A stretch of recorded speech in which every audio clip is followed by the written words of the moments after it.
I'm working on two projects that are sort of related. So one is an analysis of anti-abortion groups who visit campuses, who have really graphic aborted fetal images, and how they sort of talk about themselves as part of the civil rights movement. So most recently, a set of arguments have sort of emerged that abortion is a type of age discrimination, and that type of discrimination is the kind of discrimination that the civil rights movement would have opposed. And so they sort of make this logical leap that if that is necessarily true, then abortion is actually a civil rights issue and we should protect the rights of the fetus.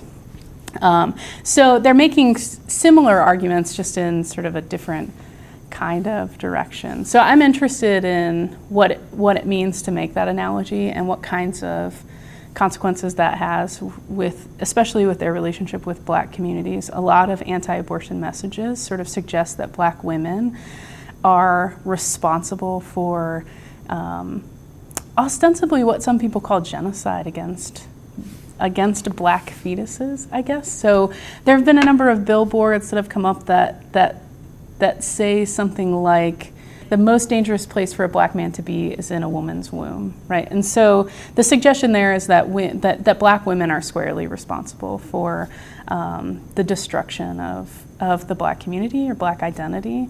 But these organizations that sort of latch themselves to the civil rights analogy are primarily white anti-abortion advocates who, as far as I can tell so far in the research, don't really have a complex understanding of the relationship between abortion rights or reproductive rights and Black communities. So there's a long history of eugenics and other types of activities that have prevented the reproduction of, in particular, babies of color, right? And so not having a sense of that complex history, but using the analogy to the civil rights movement, I think is really complicated and creates a strange set of relationships between those who oppose abortion and make arguments about it being part of the civil rights movement, and the population that the civil rights movement ostensibly defends, right? That they're interested in working for.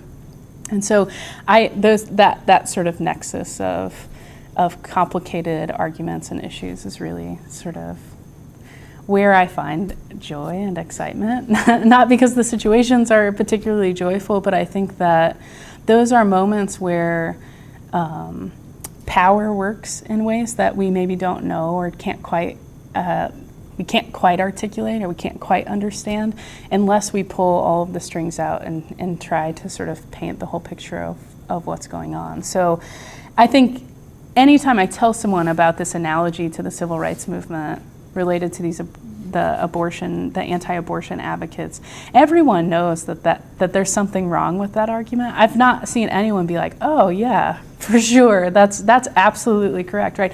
Everyone has a sense that that's a strange argument, that it's somehow wrong or somehow complicated. But until you start pulling out the history of what reproductive technology related to Black identity and white social movement advocates, especially around abortion, but also around things like immigration and those sorts of things, that they have a particular set of tactics that they're engaged in.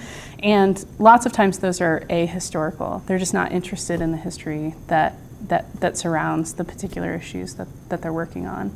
And I think when you add that history or that context back in, the picture gets more complex and you can sort of begin to see why these arguments are wrong, or if not wrong, really complicated and a bit uncomfortable. And maybe they establish ways of thinking about the world that oppress people or that disproportionately burden Black women, for example, in this case.